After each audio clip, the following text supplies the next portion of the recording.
మీ ఇంట్లో ఉన్న వాళ్ళు సూపర్ హీరోస్ అవుతారు, లేకుంటే మీరు ఎంత సక్సెస్ ఉందో ఆ ఇంటికి అంతే పేరుంది కాబట్టి అనేది ఉంది కదా. కృష్ణ భగవాన్, రవితేజ, శివాజీ రాజా, వైవిఎస్ చౌదరి, గుణశేఖర్, డైరెక్టర్ గుణశేఖర్, వీళ్ళందరూ మా ఇంట్లో అద్దెకు ఉండేవాళ్ళు. నా ట్రస్పురం ఇంట్లో అక్కడ ఫ్రంట్ పోర్షన్ రెంట్లో మేము ఉండేవాళ్ళం, బ్యాక్ పోర్షన్లో వాళ్ళు ఉండేవాళ్ళు. అవుట్ హౌస్ ఒకటి ఉండేది, దాంట్లో గుణశేఖర్ ఉండేవాళ్ళు అనమాట. సో వీళ్ళందరూ అక్కడి నుంచే సినిమా ఇండస్ట్రీకి ఎంటర్ అయిన వాళ్ళు. సో అందరూ పెద్దవాళ్ళు అయ్యారు, చాలా పెద్దవాళ్ళు అయ్యారు. అది చాలా సంతోషం. నన్ను ఇప్పుడు చూసిన రవితేజ మా ఇంటి ఆవిడండి, మా ఇంటి ఆవిడండి అంటాడు అనమాట. అంటారు అందరూ, మా ఇంటి ఓనర్ అండి, అక్కడి నుంచే నేను ఈ పొజిషన్కి వచ్చాను అంటాడు అనమాట. చాలా సంతోషంగా ఉంటుంది. లైక్ ఈ స్టిల్ యాజ్ ఆ ఫీల్ ఉంది కదా, మనం అక్కడి నుంచి మా కెరీర్ స్టార్ట్ అయింది. ఆల్బమ్తో తిరిగేవాళ్ళు కదా పాపం. అక్కడ అప్పుడంతా సినిమా ఇండస్ట్రీ అది ఫోటో ఆల్బమ్ తీసుకునే వెళ్ళి వేషాలు అడిగేవాళ్ళు. ఫ్రమ్ దేర్ టు వేర్, అక్కడి నుంచి ఇక్కడ.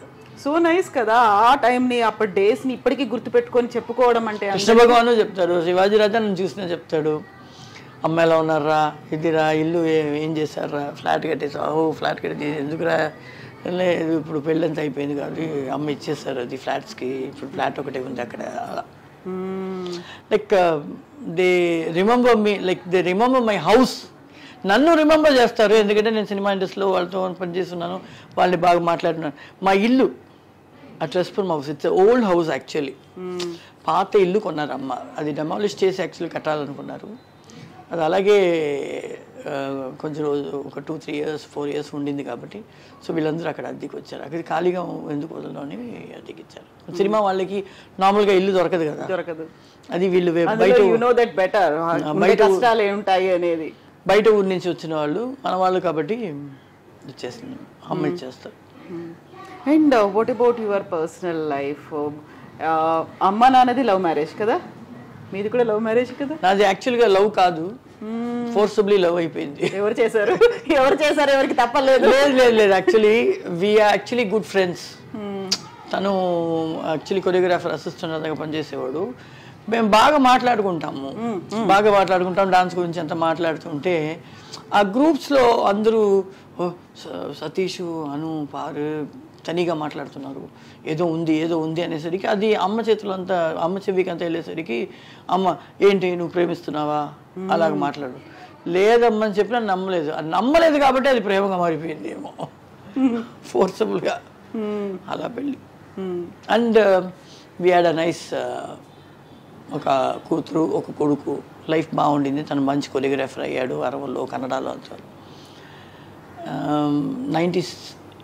87లో మ్యారేజ్ అయింది, 96లో ఆయనకి పెద్ద యాక్సిడెంట్ అయింది, హెడ్ ఇంజరీ, అండ్ ఈ lost his memory and totally ఈ వాస్ అ వెజిటబుల్. లైక్ ఒక బిడ్డని కని ఇంటికి తీసుకెళ్తున్నాడు, ఏమీ తెలియదు, కూర్చోబెడితే ఇలా పడిపోతాడు, ఇలా కూర్చోబెడితే ఇలా పడిపోతాడు, మాటలు రావు, కళ్ళు ఒక చోట్ల ఆగిపోయింది, అలా ఎవ్రీథింగ్ ఈజ్ కొలాప్స్డ్.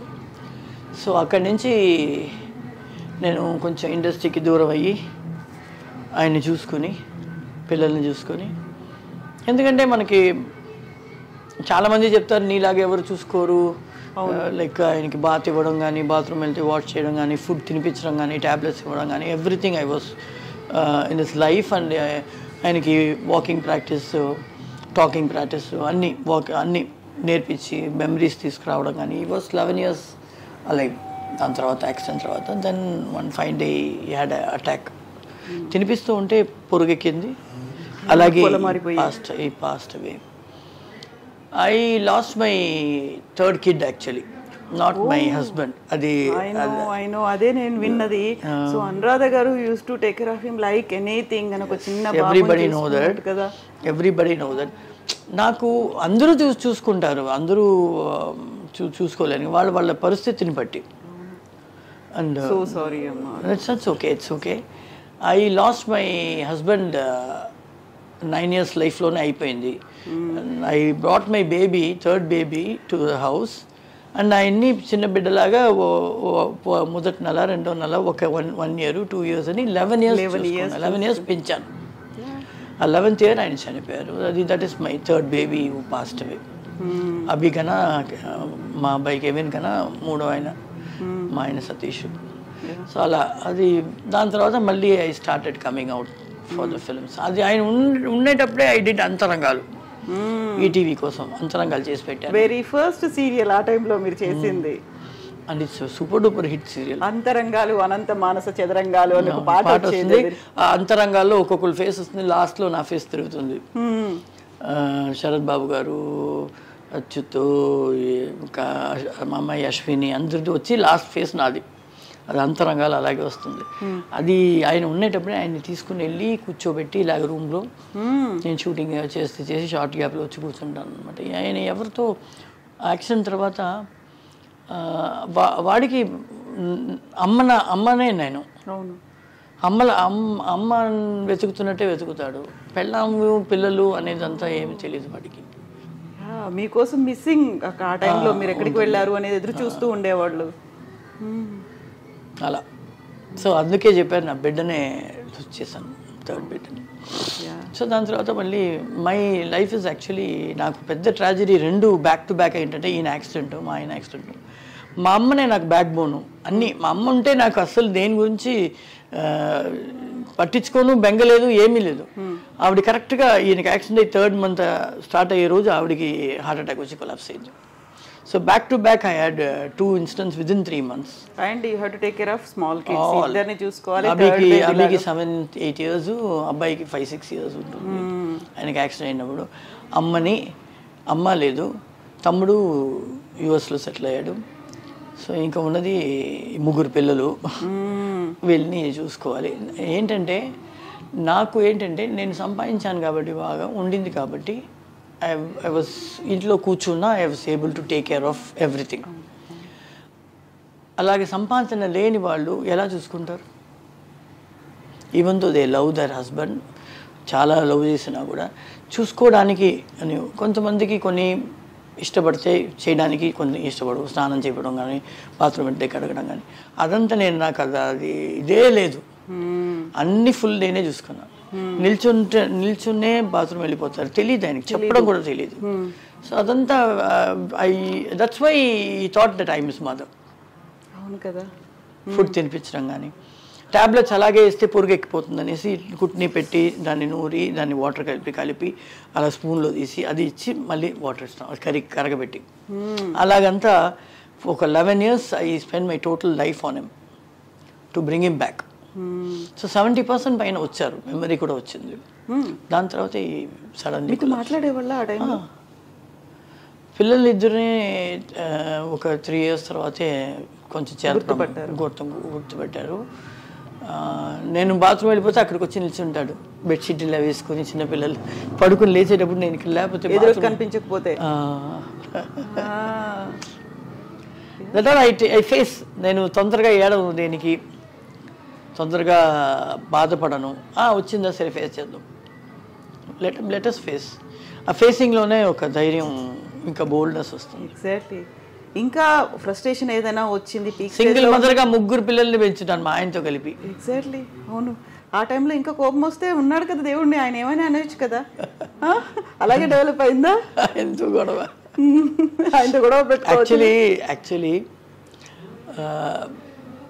ఆయన యాక్సిడెంట్ అయినప్పుడు ఏదో అక్కడ ఒక అమ్మవారి గుడి ఉంటే తాళి ముక్కుని వేసేసేమ్మా, అమ్మవారు కాపాడతారు అని చెప్పారు. ఎందుకంటే 48 hours, మళ్ళీ 48 hours అంతా క్రిటికల్లోనే పెట్టారు అపోలోలో. సో అప్పుడు తాళిబొట్టు మన చైన్ తీసి పెట్టేసి తాళిబొట్టు మాత్రం అమ్మవారికి వేసేసాను ఇక్కడ చెన్నైలో. ఏం మొక్కునంటే తిరుపతి నేను వచ్చి పెళ్లి చేసుకుని మళ్ళీ తాళి వేసుకుంటాను, ఆయన కాపాడు అని. ఆయన కాపాడాడు. కానీ మాకు ఆయన కోమాలో ఉండేటప్పుడు ఎలా బయటకు వస్తాడో తెలీదు, నార్మల్గా వచ్చేస్తాడు అనుకున్నాం. ఆయన వచ్చినప్పుడు బిడ్డలా వచ్చాడు. 11 years అలా చూసుకుని ఆ 11th year వెళ్ళి ఆయన చావడానికి 1 week ముందే ఆయన్ని తీసుకెళ్ళి కళ్యాణం చేయించి దేవుడికి తాళిబొట్టు పెట్టి అక్కడ వేసుకున్నాను. వచ్చి 1 వారం కూడా నాకు నిలవలేదు. 11 years అలాగే ఉన్నారు మీరు. ఆయన తర్వాత వెళ్ళారు, he's going to come back, చాలా స్ట్రాంగ్ గా వస్తున్నాడు. 75% పైన వచ్చేసాడు కదా, ఇంకేం ఉంటాడు మనకు తోడు అయిపోయాడు మళ్ళీ అని అనుకుంటే ఇటు came back.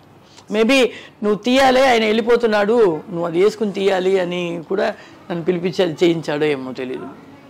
That is life. Yes I have to take it out no when is gone. Actually జనాలకి ఈజ్ మై హస్బెండ్ కదా, అవును. అలా. వెరీ సారీ అండి for asking you all these things. అదంతా నేనేమి మనసులో పెట్టుకోనండి. I everyday think about him. I have his nice photograph. దీపం పెడతాం. Is always with me. My mother also is always with me. నాకు అది I'm so attached to my mother and Satish also. Yeah. So ఇండస్ట్రీకి సంబంధించి చూస్తే మీకున్నటువంటి very close friends ఎవరు ఉండేవాళ్ళు? ఎవరితో అయినా ఏమైనా షేర్ చేసుకోవచ్చు అనుకున్నట్టుగా? శాంతి ఉంటుంది, డిస్కో శాంతి. తను ఉండింది. తను చాలా క్లోజ్ మాకు, చెల్లిలాగా, నాకు చెల్లిలాగా. ఓకే. సో నేను ఒకవేళ ఎక్కడైనా అవుట్డోర్ షూటింగ్ ఇంటికి వెళ్తానంటే అబ్బి నీకు ఏమైనా తీసుకెళ్ళి వాళ్ళ ఇంట్లో వదిలేసి కూడా వెళ్ళిపోతాను. వాళ్ళ మమ్మీ ఉంటారు, చూసుకుంటారు. అలా శాంతి చాలా క్లోజు. సిల్క్ మంచి ఫ్రెండ్. ఇప్పుడు షకీలా ఉంది, షకీలా కూడా అక్క అక్క అని మాట్లాడుతుంది. కొంతమంది రాధా బాగా మాట్లాడుతుంది, అంబిగా రాధా, వాళ్ళిద్దరు బాగా మాట్లాడతారు. వెనక అందరూ hi bye okay okay friends. ఇందులో కొంచెం బాగా క్లోజ్గా అంటే శాంతిను, సిల్క్ కొనేటప్పుడు సిల్క్ కొంచెం. ఇప్పుడు షక్కి కూడా అప్పుడప్పుడు ఫోన్ చేసి అక్క ఎలా ఉన్నారు కా, ఇది కా, ఈ ప్రాబ్లం జరుగుతుంది నా లైఫ్లో, ఇది. నేనే ఫోన్ చేసి ఏంటి ఫోన్ చేయలేదు, చాలా బిజీ, ఏంటి లేదక్క అంటుంది. ఏంటి లేదక్క నేను చేస్తేనే మాట్లాడతావా అని. అలా అలాంటి ఫ్రెండ్. ఎక్కువ క్లోజ్ అంటే నా సిస్టర్ లాసే ఎక్కువ నాకు క్లోజ్. మా ఆయన వాళ్ళ సిస్టర్స్ ఇద్దరు, ముగ్గురు సిస్టర్స్. పెద్దక్క వయసులో బాగా పెద్దది కాబట్టి తనతో ముగ్గురు పెద్ద.